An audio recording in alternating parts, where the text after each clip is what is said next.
Jadi beberapa hari lalu saya membuat sebuah poll di YouTube yang menanyakan orang-orang di YouTube tentang apa pendapat mereka tentang CPU 1 core di 4,6 GHz melawan CPU 2 core di 2,3 GHz.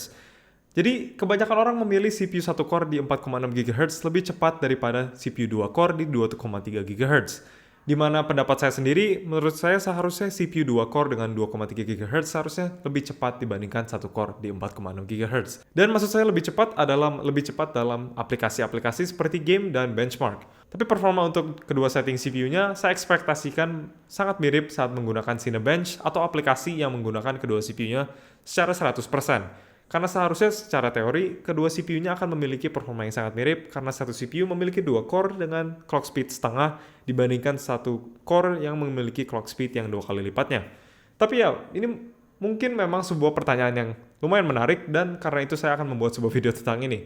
Jadi untuk mengetes ini, saya menggunakan sebuah test bench saya sendiri yang saya buat dengan beberapa bagian aluminium dan juga beberapa rivet untuk membuat sebuah rangka test bench sendiri. Dan juga saya menggunakan sebuah motherboard Asus Z97 yaitu Maximus 7 Gen. Dan untuk CPU-nya saya menggunakan CPU Intel Pentium G3258 yaitu sebuah CPU yang sangat keren karena ini adalah sebuah CPU dual core yang sangat murah dari Intel yang bisa di overclock sekencang yang Anda maunya.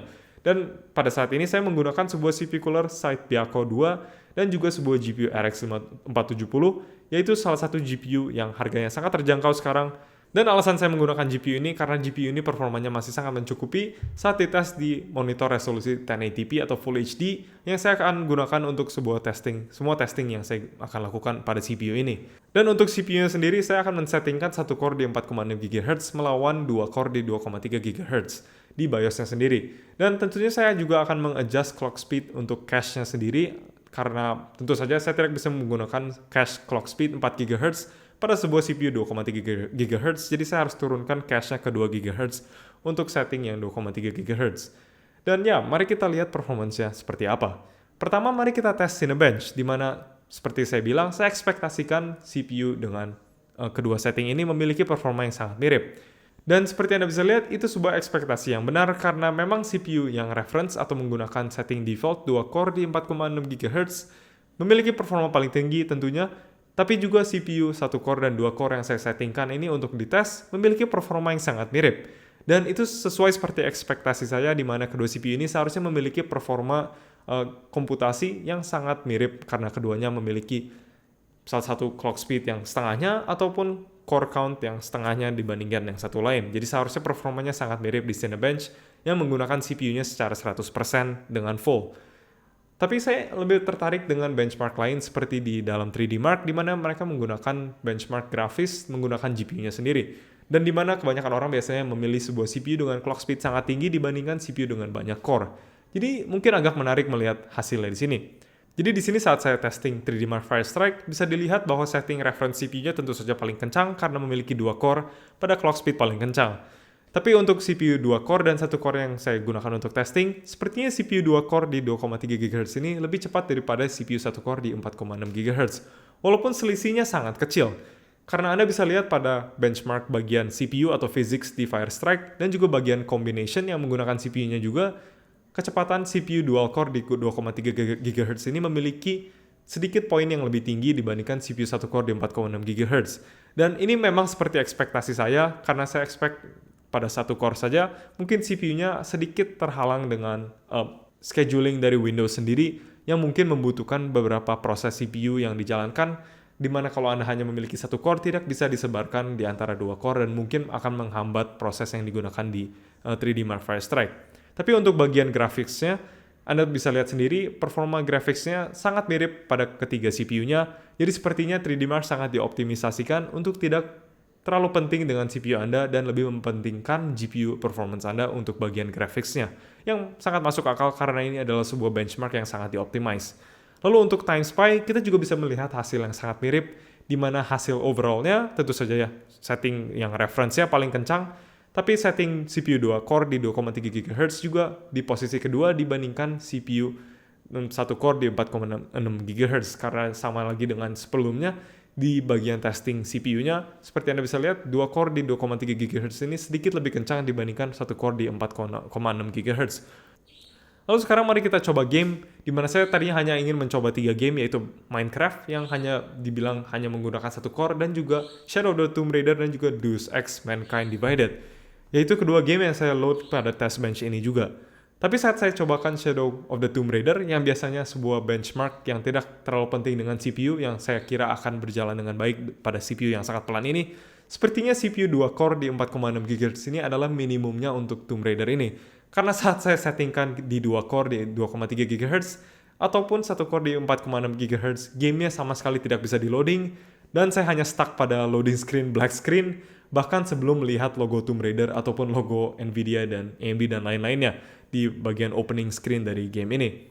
Jadi sepertinya saya tidak bisa mengetes ini dan jadi hasilnya menjadi 0 FPS. Lalu sekarang untuk game Deus Ex, baru di sini kita bisa melihat perbedaan antara ketiga setting CPU-nya. Di mana tentu saja CPU setting reference-nya paling kencang sekali lagi, karena memang CPU yang memiliki 2 core dan juga clock speed paling tinggi seharusnya memiliki performance paling tinggi. Dan di sini juga baru kita bisa melihat di mana prediksi saya lebih benar daripada prediksi orang-orang yang menjawab poll saya di YouTube. Di mana CPU 1 core 4,6 GHz ini dikalahkan oleh CPU 2 core di 2,3 GHz.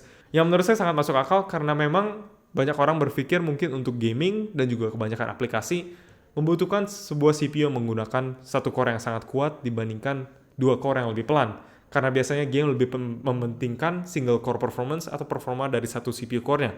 Tapi sepertinya tidak sesimpel itu karena sepertinya saat Anda hanya memiliki 1 core saja, banyak sekali proses yang akan tertahan oleh scheduler Windows atau mungkin saling bertubrukan di dalam CPU-nya. Jadi susah digunakan dibandingkan sebuah CPU yang 2 core pada clock speed yang lebih rendah. Jadi hasil FPS-nya masih lebih tinggi CPU 2 core dengan clock speed setengahnya dibandingkan CPU 1 core dengan clock speed 2 kali lipatnya seperti Anda bisa lihat ini.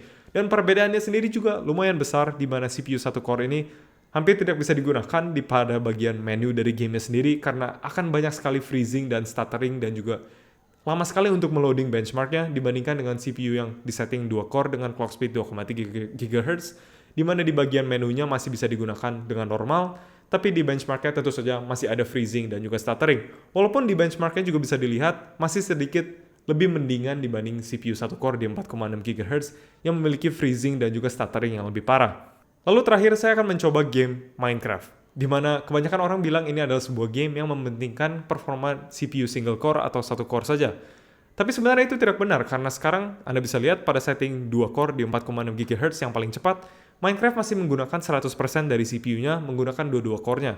Saya menggunakan setting high untuk semua game ini dan juga Minecraft tentunya dengan render distance 32 chunk, yaitu paling besar dan paling berat pada CPU karena CPU-nya yang harus mengenerasi terrain atau world Minecraft-nya baru bisa dirender oleh GPU-nya sendiri. Jadi seperti Anda bisa lihat CPU-nya sangat membottleneck GPU-nya sendiri dan ya bahkan 2 core di 4,6 GHz hampir tidak mencukupi dan Anda bahkan hampir tidak memiliki FPS yang stabil pada setting ini di CPU hanya 2 core dari Pentium ini. Jadi memang Minecraft bukan lagi sebuah game yang hanya mementingkan CPU 1 core dengan clock speed yang sangat kencang.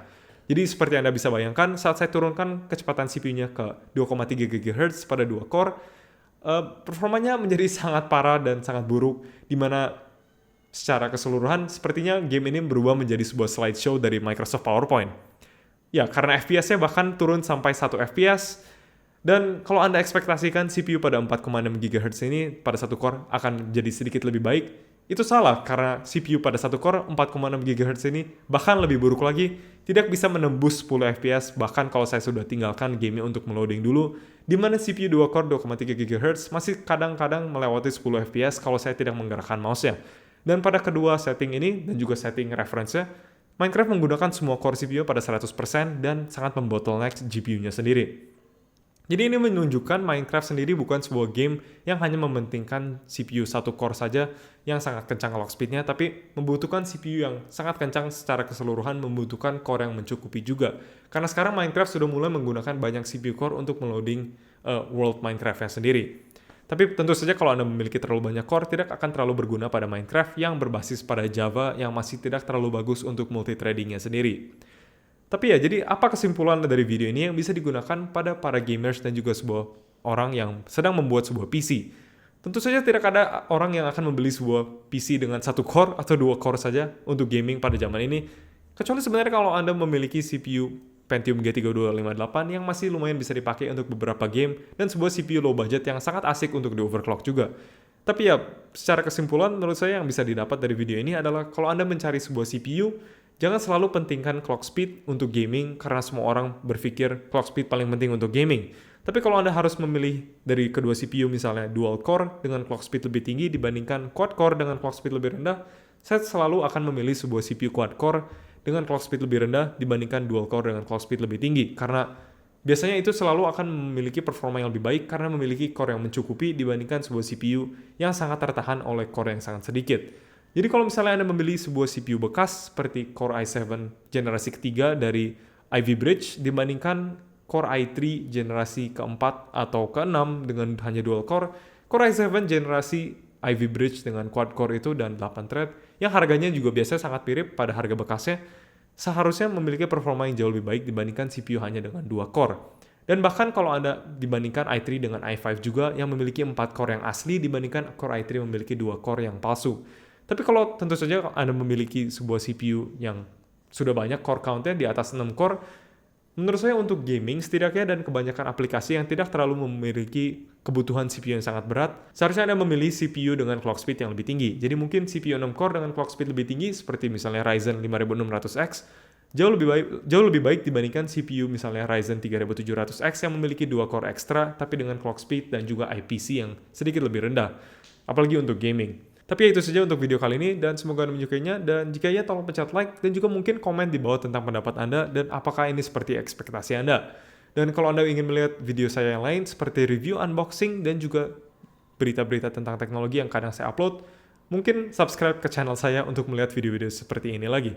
Apalagi untuk melihat video tentang GPU-GPU baru yang keluar juga.